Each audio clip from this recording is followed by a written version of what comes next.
Welcome to the Airiam Podcast. This podcast covers topics related to cyber and human resilience. The content is geared towards owners and CEOs of small and medium-sized companies, as well as IT and cybersecurity leaders. My name is Ocain. I'm the VP of Cybersecurity and Incident Response at Airiam. Our episode today will cover the business needs in cybersecurity, as well as why private equity is interested in cybersecurity. And joining us today are David and Matthew from Atumcell, and really experts in cybersecurity and the private equity space. And so we're going to have a lively discussion. So everyone that joins our podcast, kind of a starter, how do you start your day? So David, what's your routine? I'm like a baby, and I just usually wake up screaming. But today I got up at about 4 a.m. and I checked my emails because Matthew, my partner, is actually all the way on the other side of the world. So there's something going on all the time. And I did get to the gym for about an hour and a half this morning, which was good, about 6 a.m. So that's how I started. Yeah, my day's similar. Most recently, I've been starting it with an hour and a half of Muay Thai kickboxing, which is, I actually go to a place that's internationally renowned, and the trainer that I've got there, he's a 2-time world champion. So I don't expect to be in the ring anytime soon, but it's great for fitness and sets you up for a good day behind the computer, you know, because it's not so, even though my fingers move a lot, the body stays quite static when I'm sat in this seat. So that's one of the reasons I stayed this far away from Matthew. He's got a hell of a kick. Right. Yeah. If you guys have a disagreement, you know, it could end clearly. Yeah. So yeah, it's interesting that you know, so many of us in tech are getting into kind of martial arts and MMA lately, and you know, and I mean, I'm glad because of it that there's so many of us getting into fitness and stuff now, and you know, of course, TRT and everything is becoming a big thing for us in tech as well. But you know, it started kind of with biohacking, and then like everybody's getting into fitness and martial arts, and I think it's incredible because, you know, we're kind of putting away those he's just the geek in the basement kind of concepts. Another reason that martial arts is good is that, you know, the defense is on cyber being overwhelmed. So if somebody comes in the door, you got to be able to kick him in the face.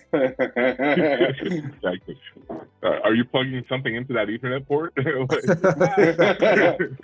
Yeah, exactly. I actually remember a few years back, there was a thing in the community, Hack Your Health. All the, you know, the pen testers and offensive people, and it sort of grew a bit. I think it was Dave from Binary Defense who got that one going, that hashtag Hack Your Health. That was a good one. I still follow him in his posts, and you know, the guy he works with, I think it's Ben Parker, you know, as far as that. And whenever I post a fitness thing to Twitter, I'm hashtagging, you know, that hashtag that. But yeah, it was Dave with Binary, you know, and I love that he's kind of leading that charge in that as well. So you know, hopefully it's starting to get us techie geeks back in shape. So let's kind of focus on I guess talk about first, before we dive into PE, because I think we'll probably spend most of our time talking about private equity, but let's discuss kind of the business needs for cybersecurity and really what that, you know, is looking like today. Obviously it's evolved a lot over the last few years. You know, I see a lot of it driven by insurance and the need to you know, get cyber insurance has kind of increased controls probably more than anything else has for companies, because regulation always kind of lags, but you know, insurance is year to year, so it's like you got to keep up in order to get insurance. But that, you know, alone is still kind of table stakes. You know, that's just, you know, it's, hey, we need MFA. What are you seeing as far as just kind of the business needs for cybersecurity, and really kind of how the business is viewing cybersecurity lately? You know, I do think the business needs are there. It doesn't mean that the spend is actually occurring. And we were chatting before the show about how somebody might get hit one year, put a bunch of investment in because they need it, and then a year later the budget is cut again. So I think the needs are there because cyber is such a serious threat to, you know, the well-being of companies, and sometimes even their, you know, even their very survival. But the link isn't necessarily being made on, having investment. I think where you're going to see it is when it's not just, hey, you must do this because you need it for your insurance or because, someone said you had to do it, but when it starts to become a strategic advantage. And I hope we'll have a chance to talk some about that. Yeah, I think that when we're talking about cybersecurity, it needs to be a part of like the culture, of the company, and not, I'm just needing this for compliance. I'm doing this for insurance. It's actually when the company starts to be really aggressively culturally, cyber secure, that's when it really starts to trickle down through every part, and every employee is kind of grasping onto it, and all of their spending choices then revolve around that, where, most companies, it's just something they slap on as a mandate. Well, that's right, Art. And, what's interesting there is that I do agree with the comment about the culture being important. Sometimes, though, what that gets translated into is, well, IT doesn't have any responsibility, so it's up to all the frontline employees to make sure that they don't click on something, and as Matthew likes to say, links are for clicking. Somebody shouldn't be coming in waiting for their first cup of coffee, click on something, and you bring the whole company down. So that's not a culture of cybersecurity. That's pushing it out onto into the perimeter. So I want to be clear to differentiate between those two things. Oh, absolutely. As much as we try to make sure everybody does cybersecurity awareness training and understand what to watch for, really that is a patch for a failure in controls. The fact that we're depending on end users to be our bastion of defense really means that all the other controls before them are failing regularly, to the point where this is needed. So. Think about if a passenger comes on the airplane, okay, that you want to come down, stow your bags, buckle your seatbelt, don't block the aisle, put the shade up. But if I'm in charge of really making sure the plane doesn't crash, that is a bit too much to expect of the passenger. I feel like that's what a lot of businesses do to their employees. Yeah, absolutely. Yeah. And a lot of them get blamed negatively, that if they do click on the link, they lose their job or something like that. So I got a couple of things to say on culture and also clicking links. So first thing on culture is I'm not the biggest fan of phishing tests, right? Because when you talk about culture, it's kind of, you're getting a scorecard back and it's like you clicked a link, and then it sort of implies in a way that you've done something you shouldn't have done, right? You clicked a link when you shouldn't have. Maybe you should have been more vigilant. And so what worries me about that kind of training is, if someone has, for the last 3 sessions or last 3 tests, clicked a link, and then they finally do click a real malicious one, how likely are they to report that when there's been a manager who's come down on them and said, look, you've been performing badly on this phishing test, right? Have you just created a culture where now people are actually scared to report things, whereas it being open? And on the point of clicking links, I've had the privilege of working with security clearance in a number of countries on, in specialist environments. And I can tell you one thing, that I could take the most incredible piece of malware in there. It's not going to go far. It's not going to do much. Certainly not going to get the keys to the kingdom, right? So I have seen it, I've seen it deployed like that. And I think with the culture as well, coming back to that, your goal should never be to be unhackable, right? It's to have enough defense in depth that you're going to be able to detect it quicker, you're going to be able to respond to it quicker, isolate it quicker, recover quicker. Those are some of the terms in the matrix that I prefer, detection, response, recovery. And in fact, I actually think in terms of culture, prioritizing recovery a lot of the times is sufficient for most things.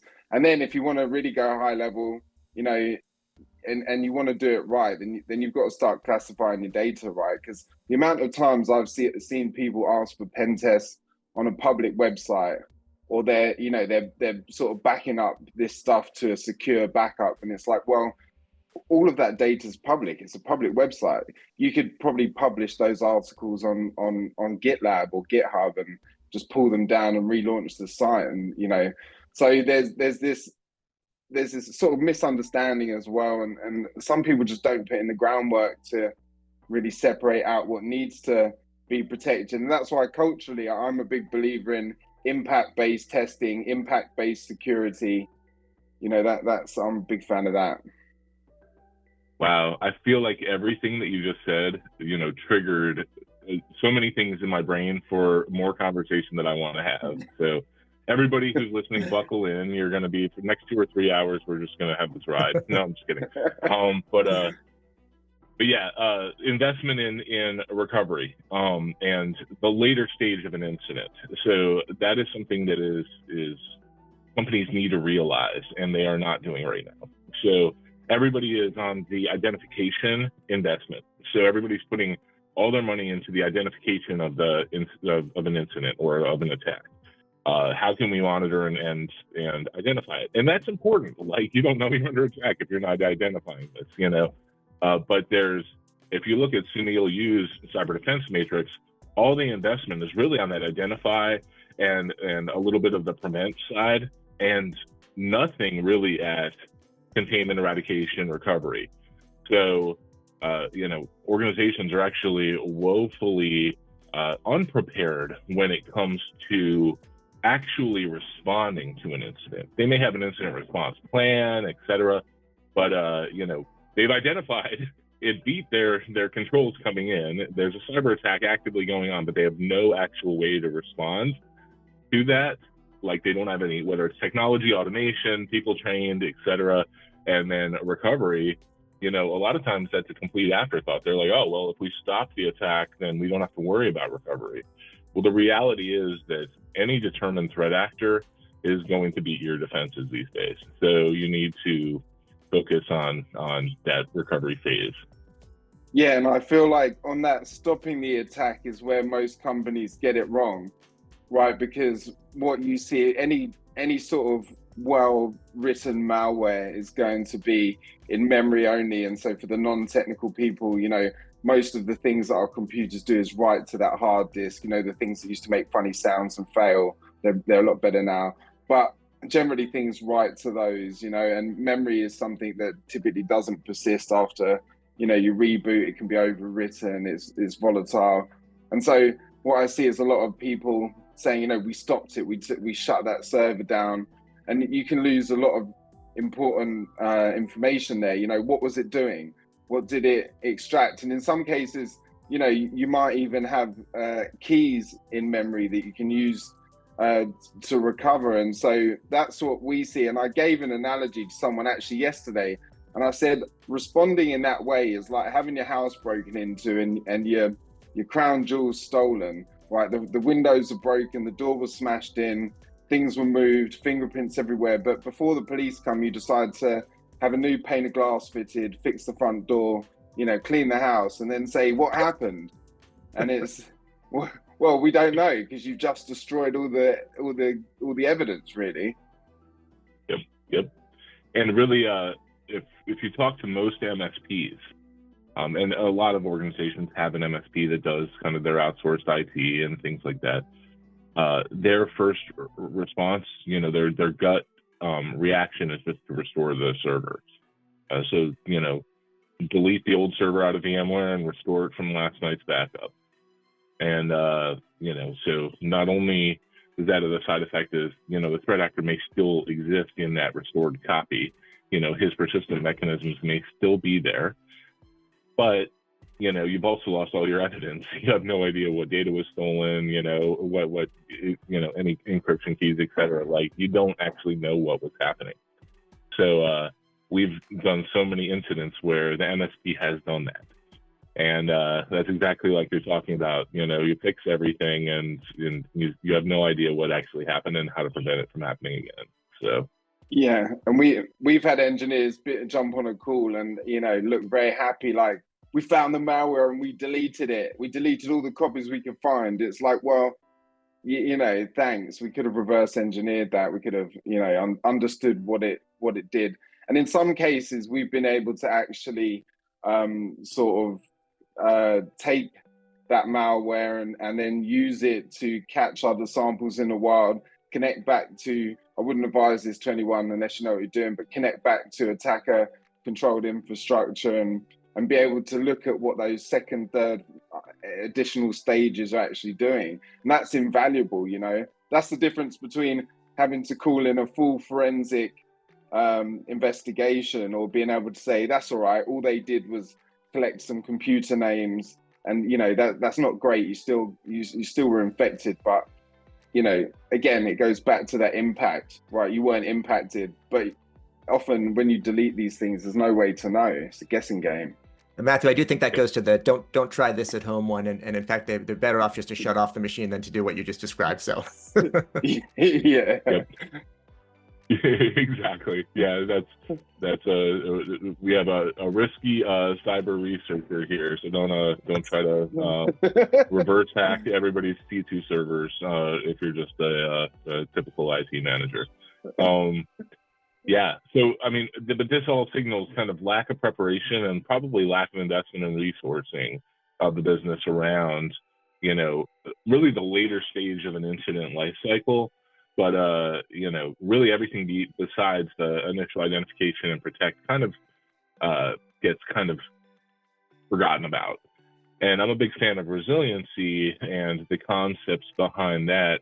So, the ability to recover quickly is a part of that. You need to be able to bounce back and defend without breaking and have some redundancy in your systems and things like that. But one of the most important parts about, the cyber resiliency engineering framework from MITRE is that you adapt.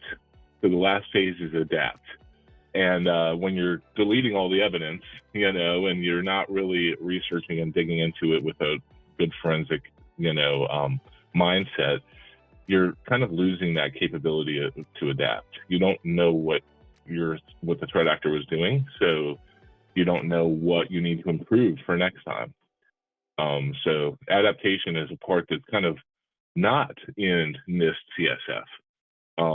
NIST CSF is kind of almost a static cycle, and adaptation. If you apply that, if you think about it, the threat actor is always adapting.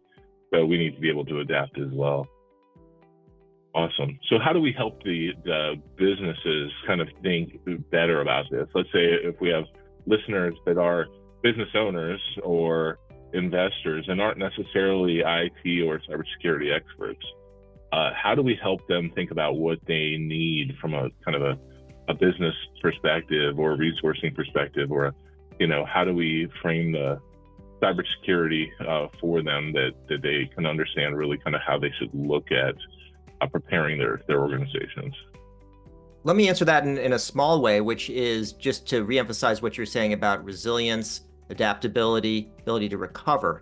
So if you say, people are doing cyber insurance because the insurance company, so they're doing cybersecurity because the insurance company says to do it. Well, what does the insurance company care about? They care about actual loss and damage to your business. So if you lost all your data and you spilled the beans on all your customers and so on, you couldn't get back up, that's where the cost is. That's the costly claim. If it turns out someone got in, they did a variety of things, but then they were stopped and you were able to come back online, then all of a sudden, yeah, you might have some damage, but it's going to be much lower. So it's not just the insurance company isn't saying do cyber for no reason. And they're not saying just detect, right? Because they're not going to hear about that. So I think that actually ties in if you can say, why does insurance care? What should they care about? And what should I care about? And how should I be aligned?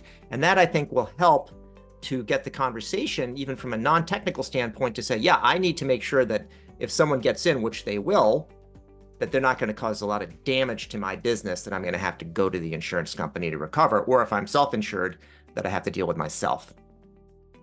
Absolutely.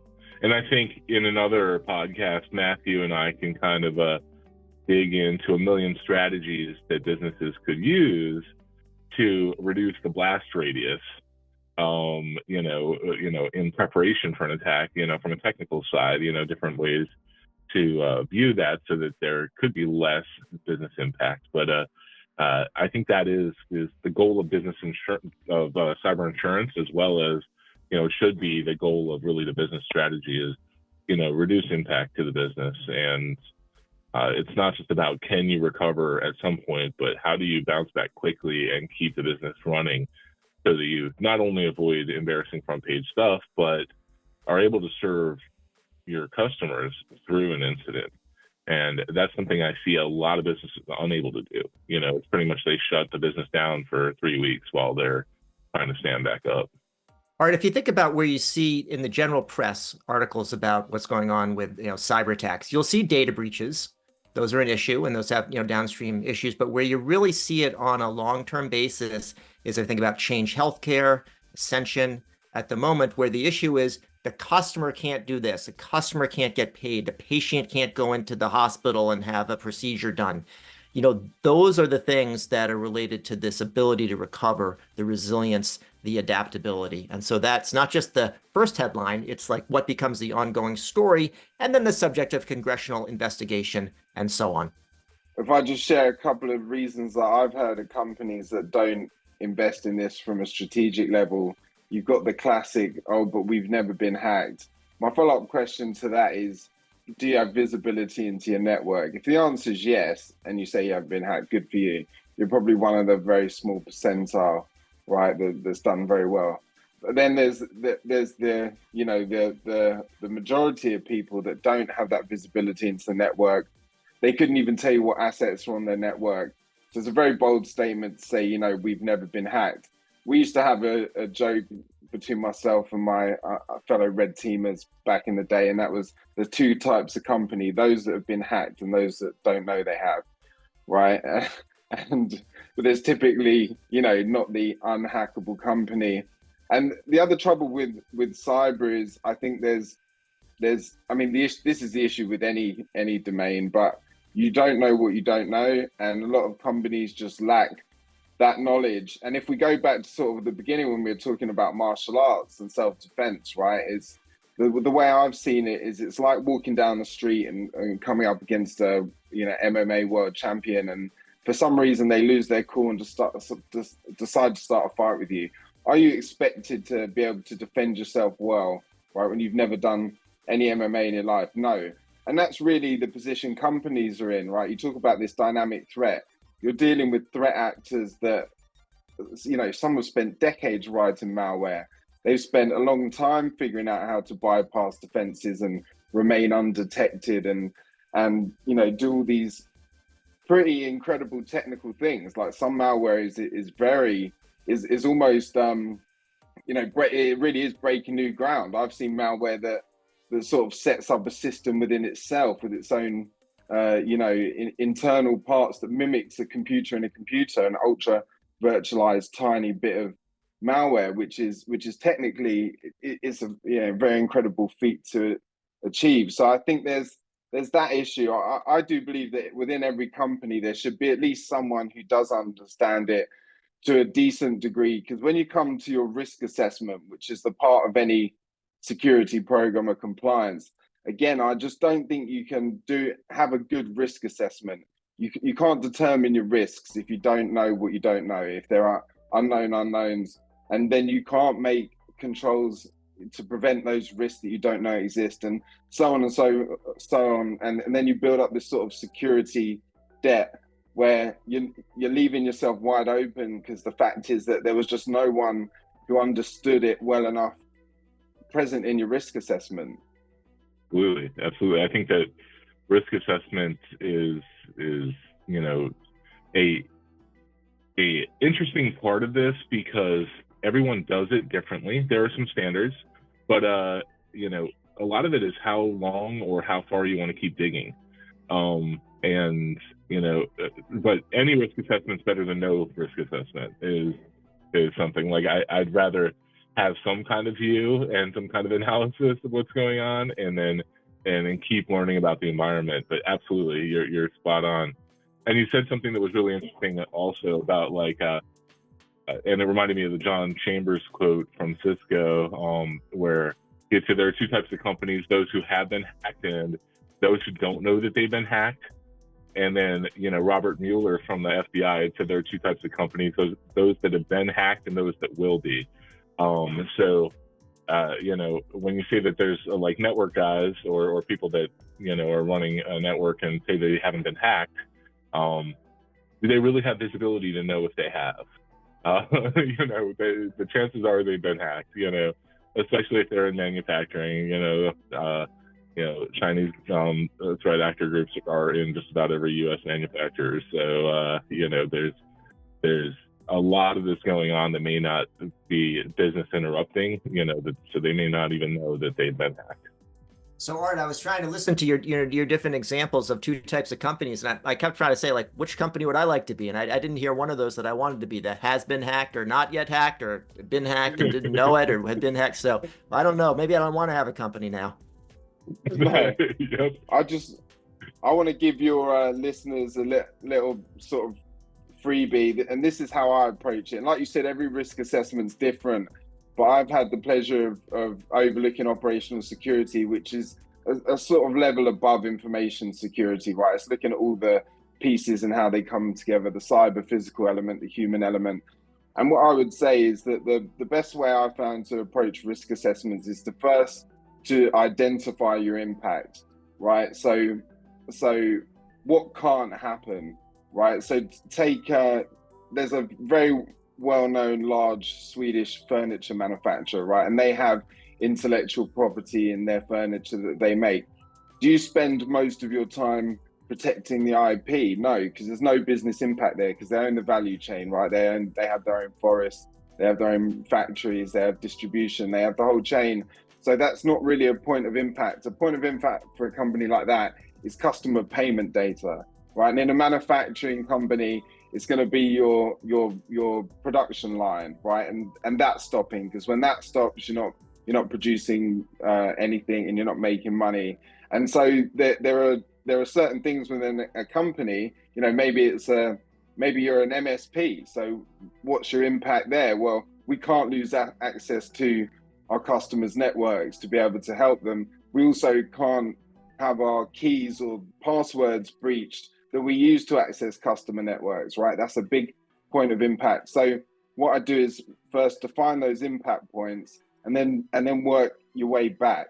So say, where does that endpoint impact reside? It's a PLC in a manufacturing line, or it's a secure key server in an environment?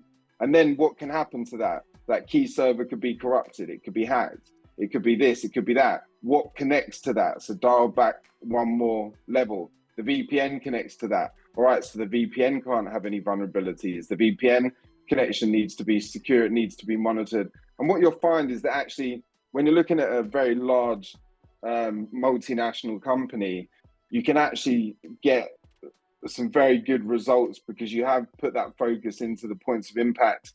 And then there's a lot of other things that you can have, annual backups, monthly backups, maybe never back it up. Maybe it's just internal chatter, and if you lose it, it doesn't matter. And I find having that approach, the impact-based approach to risk assessment, helps when you have a lot of assets and a lot of, largely distributed systems.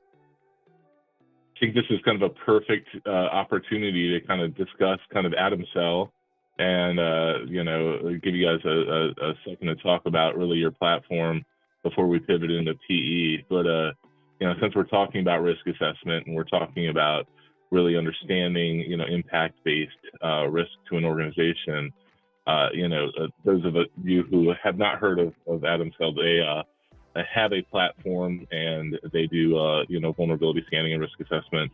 And they focus a lot on private equity and due diligence and things like that.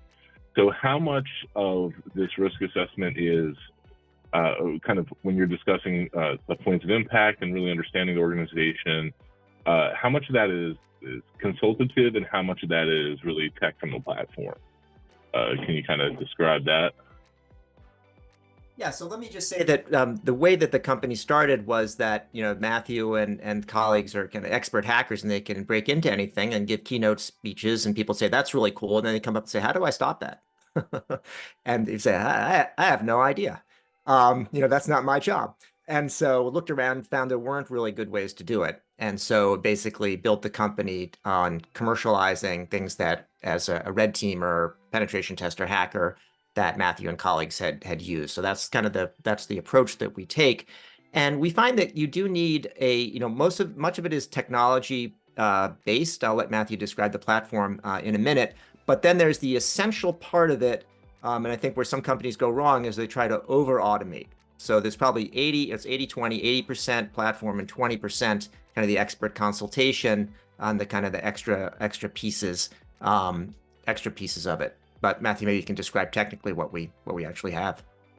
Yeah, so from a technical point of view, we literally start with what we call the hacker's perspective. So it's, if someone just had a domain, if someone had the name of a company, if someone, if you're the target of a threat actor, what can they find? So our platform looks for things like data leaks, it looks for chatter on the dark net around hacking activity. It looks at vulnerabilities in your web applications, the network, equipment, services. It even looks at low-level stuff like the cryptographic security and whether a domain is spoofable, and whether we even look at HTTP type of security, smuggling and cache poisoning, all this kind of stuff. So all of these things are, possible from an external point of view. And what we think is, if we look at a company and we find things at that stage, then you're probably not ready for a penetration test, right? There's work to do. What we say is really you should have a clean external perimeter. We shouldn't be able to find sort of critical vulnerabilities that allow someone to just drop straight into a system as an administrator. And once those issues are cleaned up, then you can move on to the penetration test. We actually have a second component for that stage, which is typically a server that we send to clients. They plug it in, and that will basically assess the internal side of the network. What we've seen is that companies, even that come up completely clean externally, the internal network seems very difficult for people to manage. I think there's this still, and it used to be we talk about culture, it used to be an old concept, the perimeter, right? And I think it was all the marketing budgets that the firewall companies spent that got people believing this, that, your firewall is gonna protect you, and, inside the perimeter, outside the perimeter.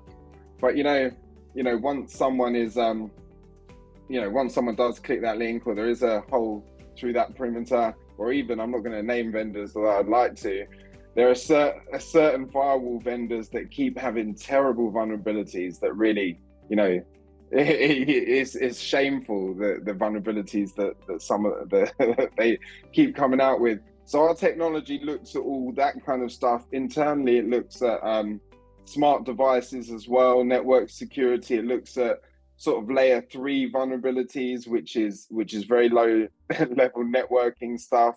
To be able to detect the security there. And we also have an additional scanner that we use in OT environments. So it safely fingerprints operational technology. So like we're talking about manufacturing, so it can identify those devices. And we actually maintain our own database of OT vulnerabilities. So, monitor and the whole CV ecosystem is very well established, but the industrial side, although CISA does some great work in industrial security, and there are some brilliant resources, there isn't a very well maintained list of vulnerabilities. So we actually maintain our own, because what we found in the industrial space is vendors like to sneak in security vulnerabilities to updates. It's like software has been updated, and then the last footnote is, remote access unauthenticated has been fixed.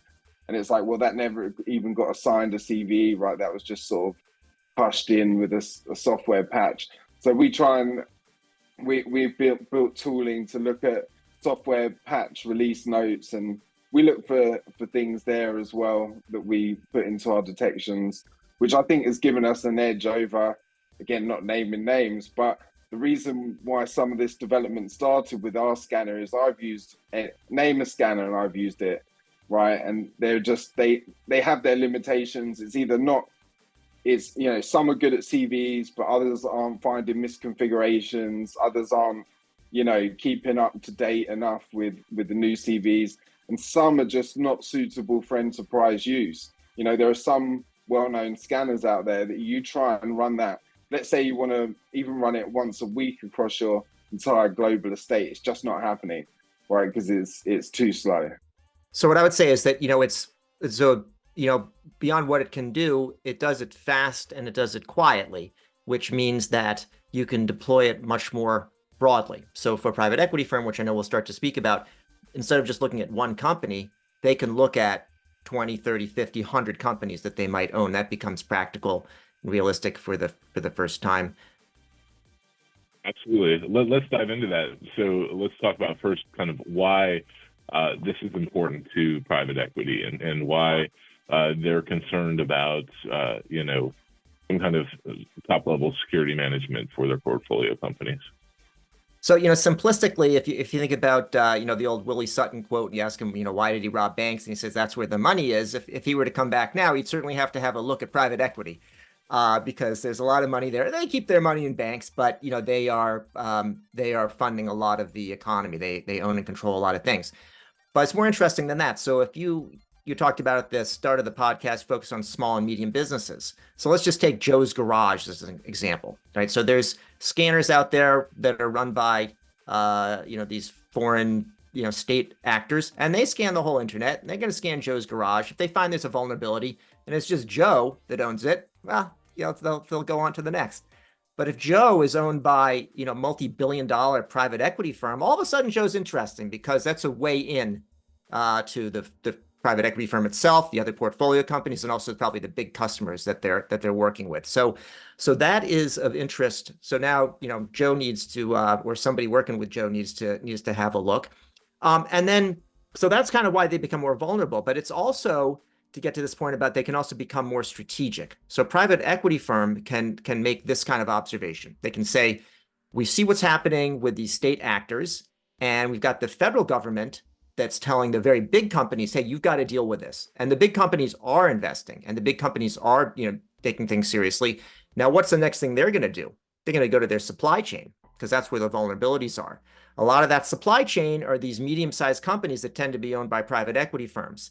And instead of as a cyber professional, trying to go each firm and convince them, if you go to the private equity level and say, look, strategically, here's what's happening. And by the way, if you invest in cybersecurity, now your companies are going to be attractive partners of these very big companies. And so they're going to have a leg up. It's not just, hey, you could lose money from ransomware. It's that you're going to have a better shot at a contract with General Motors, with Citibank, with the federal government, if you actually take cyber seriously. So that's the starting point.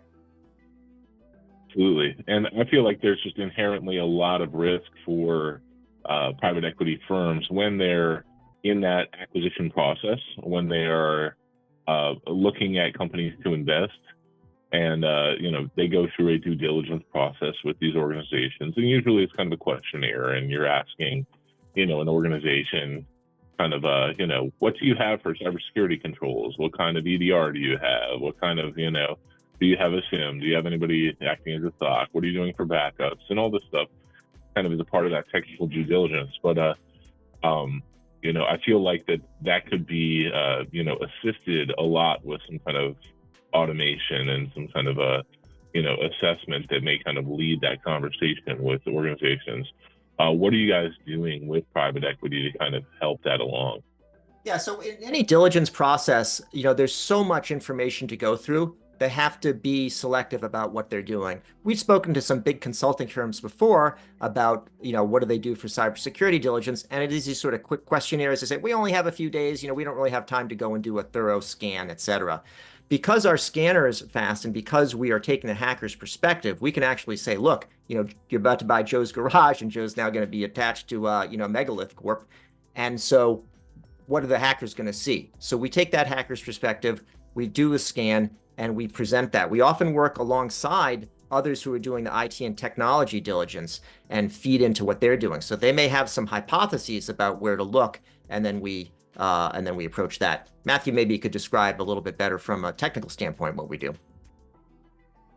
Yeah, so we use all the components that I mentioned before in the scanner to look at a company, but we try and help prioritize risk and assign various scoring. We can also run different types of assessments, like if it's mainly a web app acquisition, then we can focus it on more of a OWASP top 10 based risk assessment. So we tailor those scans for the diligence. Some, very, very wide that we've done that incorporates all the systems and some OT technologies as well. And then we'll use it, but it can be extremely valuable. One example that we've seen is a company was acquired for their software. The irony is that the software had an exposed development file, a Git file, and that allowed you to actually rebuild the software. So at that point, during the diligence stage, this software would have been exposed to anyone. Anyone could have downloaded that software because of what was left exposed from a developer. So we catch all of that, and it's not to say we tend to not want anyone to not go through with a deal because of what we find, but we find it very helpful to have an understanding of what the investment might need to be to get it in shape, or the company that's acquiring or tucking in a company, should they just scrap that infrastructure and bring your apps into their secure environment? Maybe that's the right path forward. So we can help direct the companies that are also doing M&A, on what the best course of action might be based on what we've seen during the cyber diligence.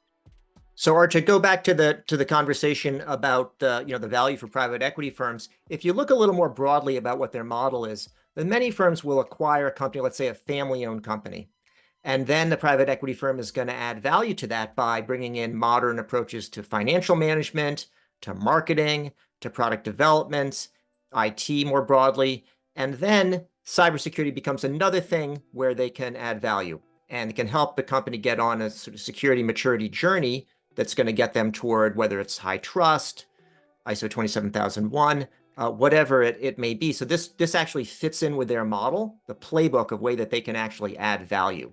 So you see in the diligence both the downside, but it's also the opportunity for improvement. And they can then, if they tie that in with how they can add value, then there's a good argument for investment. And then it's interesting what happens after diligence. So happy to talk about how that works as the overall portfolio on an ongoing basis. Yeah. I think, where we're coming in with private equity is we're helping them identify the risk of their current acquisition, their current portfolio companies, and we're able to give them a risk scoring and kind of, help them with vulnerability management going forward, provide them incident response services going forward, and kind of bundle that into one offering, and help them in that vulnerability management, patch those holes, and really do kind of frequent pen testing internally. But a lot of that is a manual effort. It's not as automated as it could be, and so that's where you guys are extremely interesting here. But I know that there's a couple phases in the portfolio company life cycle where they're introducing new risk, and a lot of that is at integration time, when they're acquiring a new company or they've been acquired, and then there's anytime they have a strategic purchase or if they're making a software move, things like that. So something can seem like a good investment at due diligence time, but then 8 months later they decided to acquire this new thing, whether it's another company or it's just a software solution, and it may open up a whole new thing that is risk for the PE firm. And so ongoing kind of testing and monitoring of that situation is kind of needed. How are you guys addressing that? And then we can kind of talk about that post acquisition, kind of the whole life cycle, like what you guys are doing. So not everyone realizes this, but about private equity, their plan is generally not to buy and hold. Usually they want to have a company for 4 or 5 years, and there's a specific kind of life cycle that they go through. There's the initial diligence, which we've been talking about, and then there's some initial improvement, a few things they know they want to do right after the acquisition. And that's some patching some holes and some basic things. So from our diligence findings, they may then do that. The next thing they typically do is make a number of tuck-in acquisitions fairly early on in that holding cycle. So they may go and buy a bunch of Joe's garages and Jim's garages and Jill's garages and so on during that, that first couple of years. And so there's other diligence to be done at that time. And then they go from there to doing longer term improvement. So that's where they want to make kind of fundamental improvements to the company, integrate everything, and kind of take it to the next level. And then they're preparing for exit. In other words, they're getting ready to dress up the company so that it can be withstand due diligence, either from another private equity firm or from a strategic buyer, or if it's going to go public. So along that path, the external scan is important the whole way. So we tend to do those on a quarterly basis, sometimes monthly, depends on the company, because new things come along. The environment changes. We will often then do some penetration testing. Web apps is a big area, actually, of focus. And then we'll help the company actually we'll help the private equity firm look at things from an overall portfolio standpoint. So, some of these nameless vendors that we're not naming here, we can name them to the private equity firms and say, hey, look across the portfolio and say 30% of your companies have, this particular vendor, which we don't recommend. And so it can actually be helpful as they're making investment decisions. It's also useful when we're looking at the portfolio as a whole. Everyone has a boss, right? Except for you, Art. But most people have one. And the private equity firm boss is called limited partner. So these are big pension funds or governments, sometimes individuals that are investing in the companies. And they want to know, what's the cybersecurity status, the posture of your portfolio, not just the company. And rather than going and doing a bunch of, manual work and giving an incomplete report, they can actually point to a dashboard that we have and say, here's your report. Similarly, they can use it when they go out to insurance companies and say, instead of cyber insured going to each one of these companies individually, let's actually look at our overall portfolio risk perspective, and it should be able to negotiate a better deal and better relationship. So we work with the individual portfolio companies, and we work with the private equity firm as a whole, managing that portfolio. Yeah, and I just want to add the advantage of automation. You've mentioned it a few times, Art, and as you know, we're really into it, and we often help the companies and provide tooling to go and do some of these things. Let's say, we're working with one company, and we said, look, you need to map your AWS environment, your permissions, your assets, everything. And they said, well, that's a 6-month project. We gave them a tool, and it was 10 minutes. Let's say, and they can pull down that information. But so there's a lot of, we love automation and being able to enable our clients to use that, because it can be very difficult to develop that in-house, and especially across a large number of systems. What I'd like to see from a strategic investment point of view from the portfolio companies is actually maintaining some playbooks, automation playbooks, right? Because there is a finite amount of servers that you're likely running. You're probably running a popular flavor of Linux, or you're probably running a Windows server, right? So in that sense, it makes, I believe, and I would like to see this, it makes sense that the portfolio companies actually maintain these automation playbooks that their companies can utilize, to maybe harden systems at scale, because that's very difficult, right? We've seen that can be projects that span more than a year. But if you're using automation, again, you can do it within an hour with some decent playbooks and some well-tested, hardening tooling. So, we try and push a lot of our clients towards that. I think in this cyber war, let's call it, you need automation on your side to really level the playing field. And Art, if we look at that life cycle, then sorry to cut you off there, but that goes from there's the diligence, and then there's the initial improvement based on the diligence finding. There's the tuck-in acquisitions where you avoid introducing new problems. And then in the long-term improvement, that's where this automation kind of framework comes in, where you're really building up your capabilities, not just working people harder. And then you're really prepared for that diligence. Yeah. I love when you were talking about the kind of growth of cyber maturity in those portfolio companies, talking about hardening.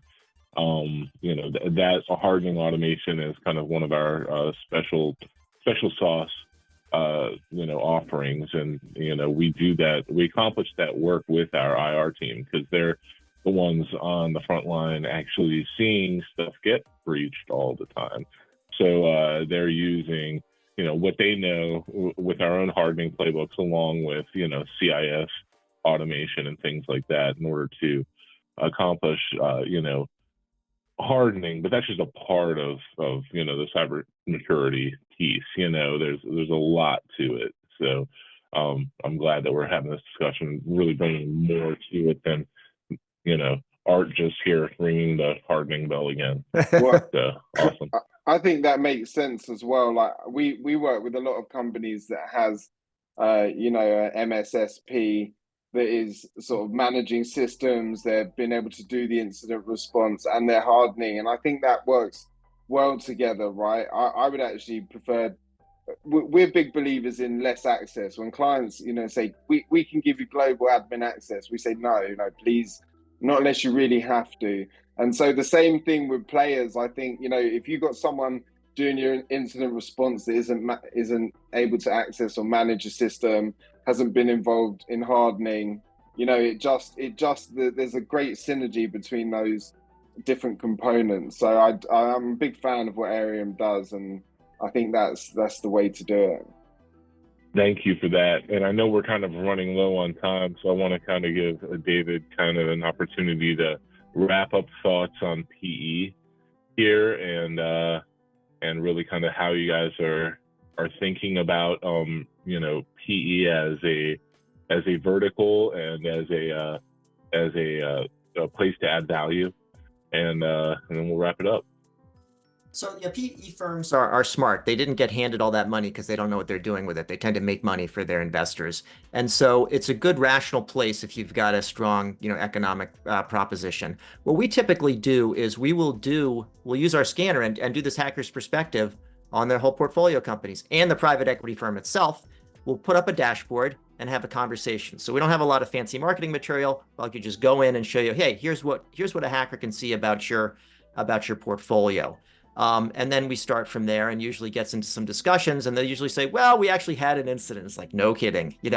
At some point, usually within a portfolio, they will have had it. They've been through it. They may not tell you about it, but if you start to show them some of the vulnerabilities and they start to be open about that, then they think about because they actually don't want to, they're not running the companies, right? They're providing incentives for the managers to run the companies, but they're not getting, too involved. So they want to lead the horse to water, but not go beyond that. So we make that easy for them to do, because we'll go and we'll talk to the companies and say, here's what we're seeing. Oftentimes, again, they'll say, okay, that's interesting, help me fix that. But then, by the way, can you help with this web app test, or we need a pen test, or whatever it may be. So it's a good model for us. One of the things that we do also is we write these, what we call advanced practice advisories. So every month we take something from our practice that we're seeing and saying, hey, if you're interested in cyber and you want to go on beyond the sort of, don't click that link, what do you do? So give a couple quick examples. So one is about, we'll find leaked credentials on the web, and we'll say, hey, you might want to test these passwords and usernames because maybe they're active, for this from a data breach, let's say of Facebook or Netflix. And they'll say, well, we don't have to worry about that because we have two-factor authentication. Hear that commonly. So we wrote a page up on limitations of two-factor authentication. So like why that's good to have, but don't rely on that completely, because here's at least a dozen ways to get around it. Another one on SIM swapping, which is a major issue. And I learned something from that. I thought, well, I don't have a physical SIM, I can't get in trouble, but it turns out I can. So we take things to the next level, communicate that with the portfolio companies. And we do quarterly scans where we where we share the results with those portfolio companies. And because the private equity firm itself is kind of taking its own medicine, because we do the scan of the PE firm and of them, then that actually goes a long way toward making people happy and improving their cybersecurity maturity.